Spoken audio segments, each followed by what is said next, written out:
Bonjour à tous et bienvenue sur Matforge Moteur. Alors aujourd'hui on va s'occuper du moteur de ce monstre. La dernière fois on l'avait déposé, on avait contrôlé et du coup j'ai commandé évidemment ce qu'il fallait pour remettre le moteur en état.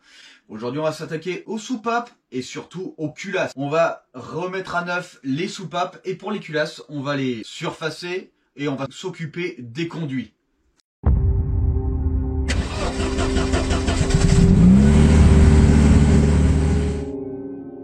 Toutes les soupapes sont déposées.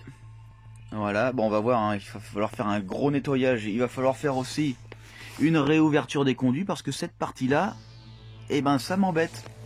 Vu que j'ai commenté, hop, des plaques d'adaptation pour réaliser nous-mêmes notre propre système d'échappement. Et vu qu'ici on a un très grand rond, on va en profiter pour dégager ce petit emplacement-là qui est très mauvais pour la circulation des gaz. Mais maintenant, ce qu'on va faire, on va s'attaquer à toutes les soupapes. On va les nettoyer. Et on va surtout les lustrer. Voilà. Le lustrage permettra au gaz et au fluide, je dis fluide parce qu'évidemment c'est de l'air et de l'essence, à circuler bien plus facilement dans la culasse. Et pour les gaz d'échappement, à sortir bien plus facilement sans avoir des accumulations de carbone comme ici. Voilà, ça... Voilà, toute cette accumulation de carbone, on n'en aura plus du tout. En plus, à l'éthanol, c'est bien plus... Comment dire? On a bien moins de carbone. Du coup, eh ben, ça restera pas ni ici, ni dans les conduits qu'on lustrera aussi.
Ok, donc on a fait la moitié. Hop, alors, là, on a pu les remettre à neuf parce qu'au final, les soupapes étaient encore en bon état. Comment savoir ça? Hop, je vais essayer de vous montrer. Je vais caler ma soupape ici. Vous voyez la partie ici, là? La partie plate? Ben, si jamais ici, c'est plus contre, mais c'est vraiment profond parce que c'est rentré, et qu'ici, on n'a plus le petit bord. Alors, attendez, hop, ouais, c'est très fin. Ici on a un tout petit bord, là ici tout petit. Si ce petit bord là il a disparu parce que cette partie là, la partie qui fait étanchéité arrive jusqu'en bas, ça veut dire que la soupape commence à être vraiment trop usée. Là ici on a des soupapes très très bien, limite pas usées du tout d'ailleurs. Donc là toute cette partie là c'est la partie étanchéité qu'il va falloir re-roder sur la culasse pour prendre aucun risque. Et il faut surtout pas que la partie là, le petit bourrelet qui est ici disparaisse dans cette partie là. Voilà, on a des angles, on voit bien les angles là ici. Voilà, pour que le carbone ne reste pas accroché dessus. On va gentiment la reposer. Maintenant, qu'est-ce qu'il nous reste à faire? Les autres, Ça prend beaucoup de temps, mais ce sont des choses qui sont importantes à faire, je pense. Que regardez par exemple, regardez l'accumulation de carbone. Alors regardez ça. C'est quand même balèze. Et encore, je crois que c'est pas la pire. Regardez, on voit qu'il y a eu de l'huile. Donc ça, l'huile sur les soupapes comme ça, c'est souvent dû à ça. Joint de queue de soupape. À partir du moment où vous commencez à avoir de l'huile sur vos soupapes, les soupapes qui brillent comme ça, voilà, comme là. Ça, ce sont les joints de queue de soupape. Donc évidemment, hein, j'ai tout recommandé à neuf, vu qu'on refait tout à neuf, et comme ça, il n'y aura plus de problème d'étanchéité. Donc là, on n'est pas trop mal, on finit ça. Après, il faudra s'attaquer au conduit. Il va falloir aussi faire la partie du dessus. Cette partie-là, il va falloir la lustrer aussi pour éviter que le carbone se mette dessus. Côté échappement intérieur des trous, on lustrera aussi. Ça va prendre énormément de temps. Il faut agrandir les conduits, etc. Voilà, on en a pour un sacré bout de temps.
Ok, donc déjà pour commencer, agrandissement des conduits.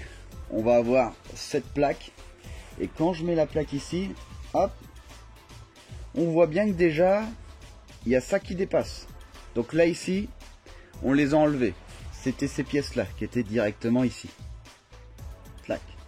Donc ça, on les a complètement enlevés. Donc pour l'instant, j'ai réagrandi tout pour que ça corresponde, hop, à notre future plaque où on viendra réaliser notre propre collecteur. Voilà, donc ça correspond à la plaque. Ce que j'ai fait, c'est qu'en fait, pour usiner, j'ai utilisé ceci. On appelle ça une fraise. Donc la fraise va venir enlever la matière. Pour faire ça uniformément avec la fraise, en fait ce qu'il faut faire, enfin moi ce que je fais, je vais vous expliquer, hop. Donc voilà un peu commencer de base. Et hop, avec les conduits, réagrandis, pas encore lustré. Voilà. Donc pour enlever uniformément la matière avec la fraise, en fait je réagrandis pas vraiment. Je réagrandis l'extérieur pour que ça corresponde à mon collecteur.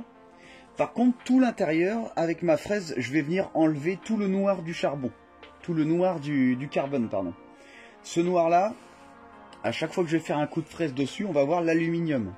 Donc pour enlever équilibrement de la matière, je vais venir fraiser jusqu'à ce que je ne vois plus de carbone. Donc le carbone, je ne le nettoie pas. Je viens fraiser.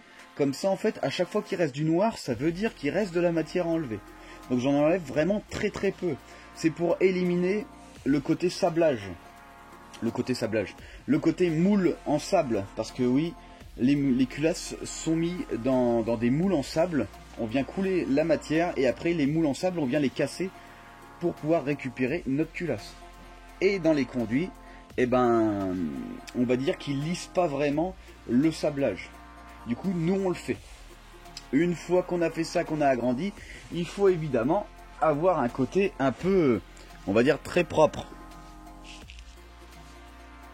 Le côté propre à l'intérieur comme ça. Hop. Pour avoir ça, on va réduire l'agression de la matière. Je vais utiliser cet outil, un abrasif. Un abrasif rotatif au final qui vient un peu plus lisser la matière. Donc là on vient équilibrer tous les passages de fraisage pour avoir une partie un peu plus lisse déjà. Une fois qu'on a fait ça, il faut passer à une nouvelle étape pour encore plus affiner. Après je vais venir affiner avec ça. C'est un peu comme du Scotch-Brite, mais spécialement pour la petite fraise qu'on vient de voir, de la petite... comment dire, c'est comme une sorte de perceuse hyper rapide qu'on vient de voir. Et en fait avec ça, on va venir, pas lustrer, mais on va venir encore plus affiner le grain pour être encore plus lisse. À la fin, il va falloir polir les conduits d'échappement, pas ceux d'admission, uniquement ceux d'échappement. Mais avant ça, il va falloir passer la culasse à l'ultrason ou au moins la nettoyer, ça c'est sûr. Parce que comme ça, ben regardez par exemple, hop, à force de creuser la matière, on crée plein de micro-particules et ça pour le moteur c'est très mauvais. Voilà, on voit bien, il y a plein de, hop, plein de poussières d'aluminium. Tout ça il va falloir absolument les enlever. Et on a aussi du coup de la saleté incrustée à certains endroits qu'il va falloir aussi enlever. Voilà. Donc au final ce sont des agrandissements très légers. On a fait un désagrandissement très léger dans nos conduits. Mais au final, ça va payer. Derrière ça, on a nos soupapes lustrées qui vont directement dedans, évidemment. Clac, ils ont leur emplacement. Je les mets pas parce qu'il faut absolument tout nettoyer avant de créer la moindre rayure.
Alors, décidément, sur ce moteur, je suis tout le temps emmerdé. Pourquoi ça? Parce qu'en fait, je voulais raboter légèrement ma culasse pour augmenter le taux de compression. Le taux de compression de ce moteur est de 10,8, ce qui est vraiment déjà bien. Et j'aurais voulu un peu le raboter pour augmenter le taux de compression. Alors, pour augmenter le taux de compression, eh ben, en fait, on enlève du volume à l'intérieur. Et pour enlever du volume, on enlève de la surface sur notre culasse. Voilà. Parce que le joint de culasse, de toute façon, j'ai cherché le plus petit possible. En fait, il donne pas de valeur. Ça doit être des joints de culasse de 1,3 d'épaisseur. Ça doit être marqué, remarque sur la revue technique. Ok, donc le joint de culasse, c'est du 1,2 mm. Donc voilà, donc là on est à 10,8 et j'aurais voulu l'augmenter. Alors le gros problème, c'est qu'en fait, je vais vous montrer ça tout de suite. Ici, j'ai mis mon comparateur. Hop, je vais le mettre à 0. Je vais essayer de vous expliquer un peu le plus simple possible. Voilà, là il est à 0. Ici, je vais mettre quelque chose sur mon plan. J'ai mis une soupape. Je vais venir appuyer dessous la soupape.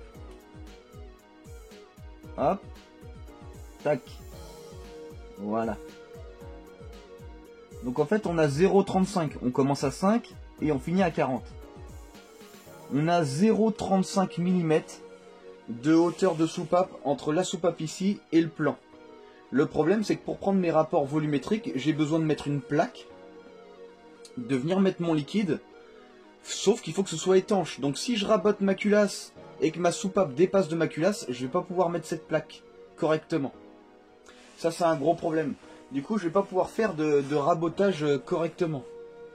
En gros, si vous voulez, je peux faire un rabotage de 0,35 mm maximal pour pouvoir après contrôler le volume de la chambre. Sans ça, eh ben, ça va être compliqué. Un autre problème, c'est que notre joint de culasse, il est pas, c'est pas un cercle. Du coup là, on peut pas calculer le volume qu'il y a ici. Et ça, c'est très très chiant. En fait, si vous voulez, pour le rapport volumétrique de ce moteur, il va falloir mettre tout monter. Il va falloir mettre à l'intérieur du moteur directement. Et encore, on peut même pas parce qu'il y a l'emplacement de la bougie et ça a une certaine importance. En fonction de la hauteur de bougie, évidemment, le volume va être différent. Donc là, au final, le rapport volumétrique, on n'arrivera pas à l'avoir exactement comme on veut. Ça, c'est un gros souci, malheureusement. Contrairement au moteur qu'on avait fait la dernière fois, notre joint de culasse, au final, c'était un cercle. Donc, c'était pas compliqué. On avait le diamètre, le cercle, on faisait notre volume. On rajoutait le volume de la culasse. Et après, c'était bon. On avait ce qu'il fallait. Là, malheureusement, on peut pas faire ça. On peut pas faire ça. Alors, soit je rabote légèrement, et tant pis, on saura pas la différence volumétrique, mais c'est pas terrible. Soit on fait juste un surfaçage. C'est vrai que ça aurait été plus intéressant de savoir. Après, ce qu'il faut, c'est pas dépasser un certain volume, un certain rapport volumétrique. Là, on va rouler à l'éthanol. Donc là, si on tape du 13 en rapport volumétrique, c'est pas un souci. Avec un rabotage de 1 mm, je suis presque sûr qu'on dépasse pas les 13. Voilà. Par contre, j'en suis pas certain. Donc ici, ça va être un souci pour mesurer ça. Donc au final, j'hésite à faire uniquement un surfaçage. Ou si j'enlève un tout petit peu de matière, si j'enlève 0,5 mm ou 1 mm, le problème c'est que je ne saurai pas. Et les soupapes après dépasseront du plan. Alors par contre, il y a autre chose d'important quand vous voulez raboter votre culasse, c'est de regarder le point mort. À quel niveau est la soupape? Alors là, sur ce moteur-là, on n'a aucun problème. Parce que le croisement de soupape, il est à 0,65 mm. Donc là, là on n'a absolument aucun problème. Hein. L'épaisseur du joint, c'est 1,2 mm. En plus de ça, vu qu'il est passé, vu que c'est pas un cercle, on sait que le piston déjà, il dépasse pas. Voilà. Regardez, je vais essayer de vous faire comprendre. C'est que le piston, on sait qu'il va pas dépasser.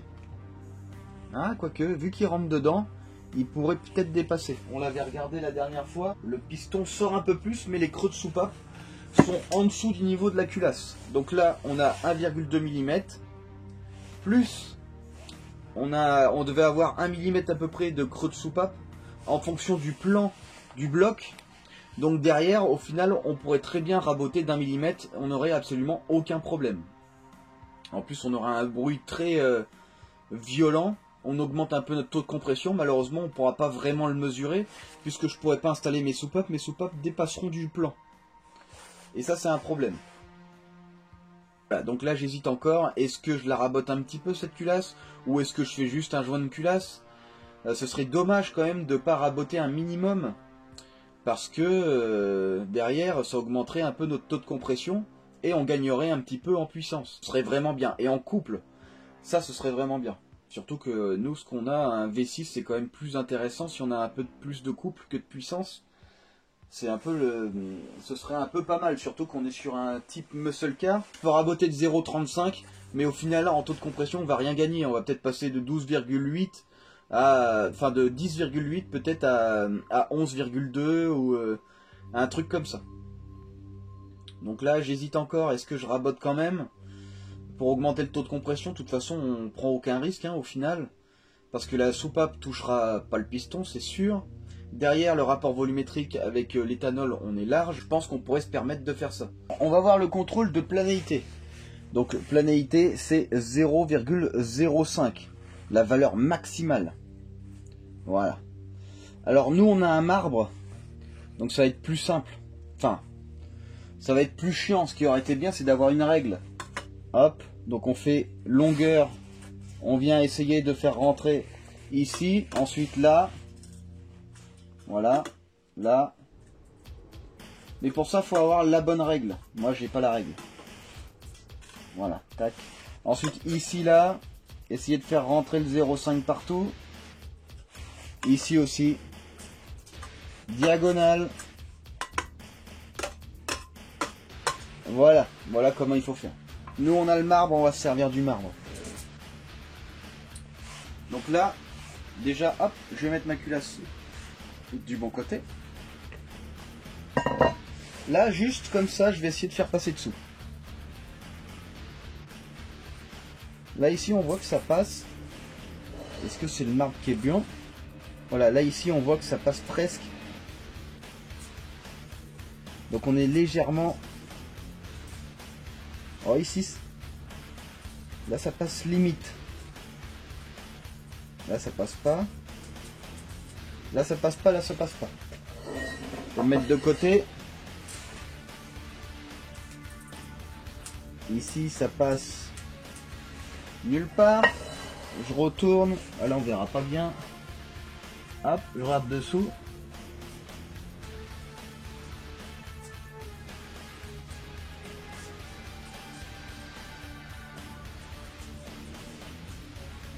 Ça passe nulle part.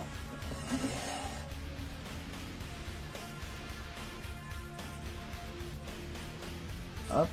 Là, ça passe pas non plus. Donc au final, notre culasse est pas trop mal.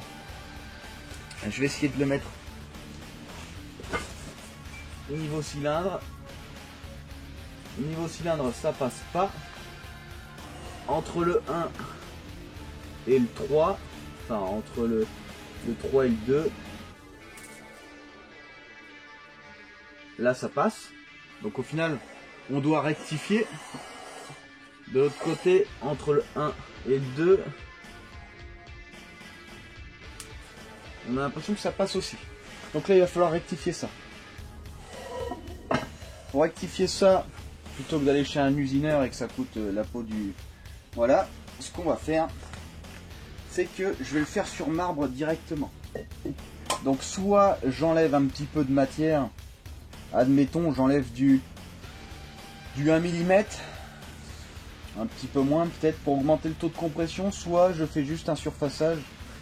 Je sais pas encore, c'est vrai que ça pourrait être pas mal d'enlever un peu de matière pour augmenter notre taux de compression. Surtout qu'on peut le faire. Le problème c'est qu'on pourra pas le mesurer à la fin, ça c'est un souci. Et ça m'embête un petit peu.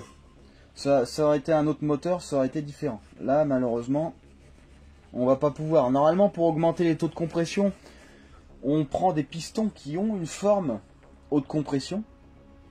Là, c'est bon, on va pas payer 1000 balles les 6 pistons. Déjà, je sais même pas s'ils en font pour cela, pour ces moteurs-là. Et en plus de ça, on peut pas enlever les axes des pistons comme on a vu la dernière fois. Donc là, ici, je pense que je vais faire... je vais quand même faire un micro-rabotage, je pense. On va voir combien on enlève. Je pense que ça pourrait être pas mal. On va augmenter un peu les performances de notre moteur.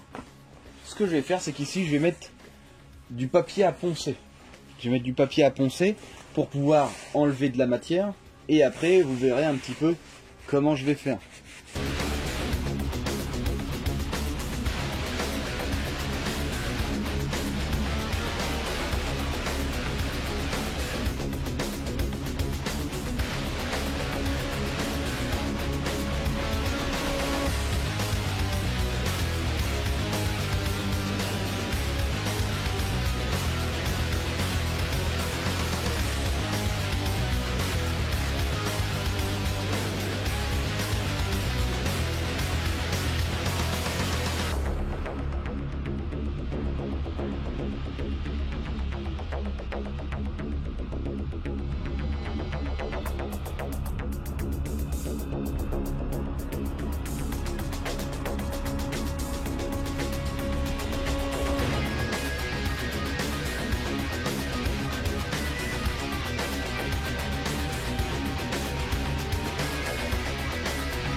Donc plutôt que de faire un rabotage, je vais juste faire un surfaçage.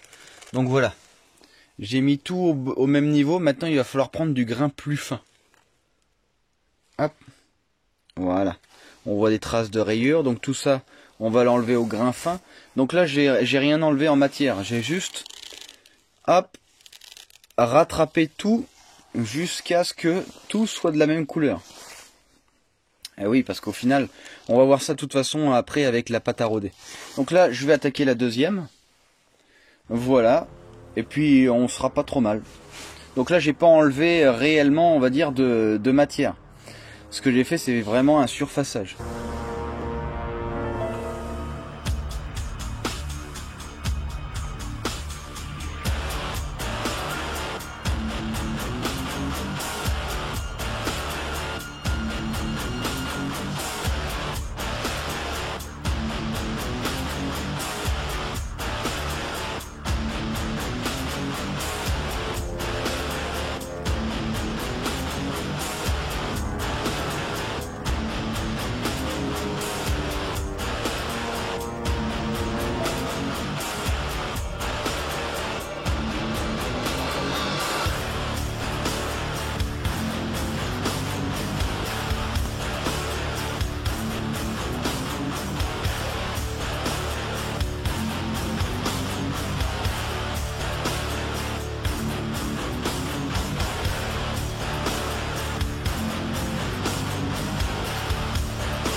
Ok, maintenant qu'on s'est occupé de la planéité de notre culasse, il va falloir roder nos soupapes.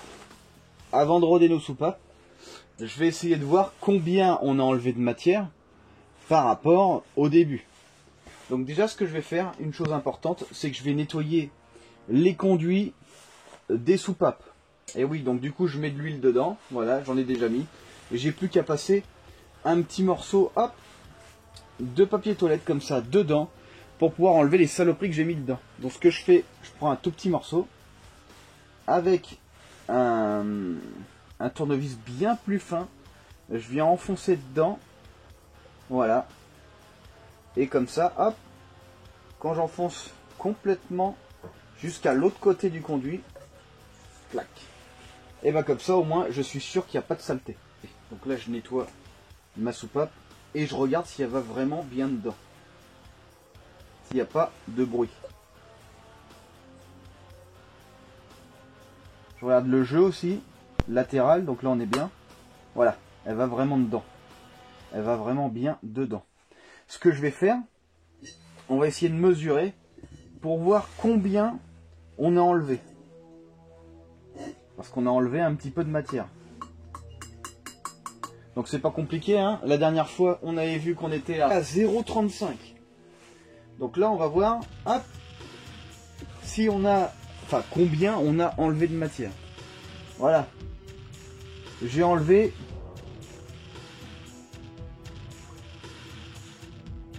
30 centièmes. Hop. 25 centièmes, on va dire. Voilà. Donc j'ai enlevé 0,25 de matière à ma culasse. Comme on peut le voir. Tac. Il était à 0,35 avant. Donc là on a augmenté très légèrement notre taux de compression.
Bon, ok, donc maintenant on va regarder un peu l'autre culasse pour voir si on a bien fait l'équilibre. L'autre on avait une différence de un peu moins de 10 dixièmes. Hop, là on va essayer de se mettre bien. Voilà. Là je vais appuyer sur ma soupape, on va voir combien on a. Ouais. Voilà, là on a 10. Entre 5 et 15. Donc au final, eh ben, c'est plutôt pas trop mal, hein. On a des culasses équilibrées, donc on n'aura pas de différence de taux de compression. Voilà, donc maintenant je peux roder mes soupapes, je peux monter ma culasse, il n'y a aucun problème.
voilà, évidemment, le moteur est pas terminé, ça a avancé plutôt assez vite, hein. Et en attendant, je m'occupe de la Manta. Malheureusement, j'ai toujours pas été remboursé de la cintreuse que j'ai renvoyée. Il faut que j'en commande une dès que je suis remboursé pour pouvoir commencer le châssis de la Moss 20. En attendant, je m'amuse bien avec la Manta, voilà, en refaisant des renforts hauts, donc anti-rapprochement haut, renfort bas. Du coup, j'ai avancé complètement sur ce véhicule. J'ai commandé mes vitrages, j'ai commandé tout ce qu'il fallait pour créer les collecteurs sur mesure en inox, échappement. Donc au final, je laisse pas de côté ce véhicule, évidemment. Si cette vidéo vous a plu, surtout, n'hésitez pas à mettre un pouce bleu, n'hésitez pas à partager, évidemment. Et si vous avez des questions, surtout, n'hésitez pas en commentaire. Voilà, comme à chaque fois, je vous le dis, je réponds le plus possible. Si tout ça vous intéresse, custom, moteur, châssis sur mesure, etc., etc., surtout, n'hésitez pas à venir sur Madforge Motor.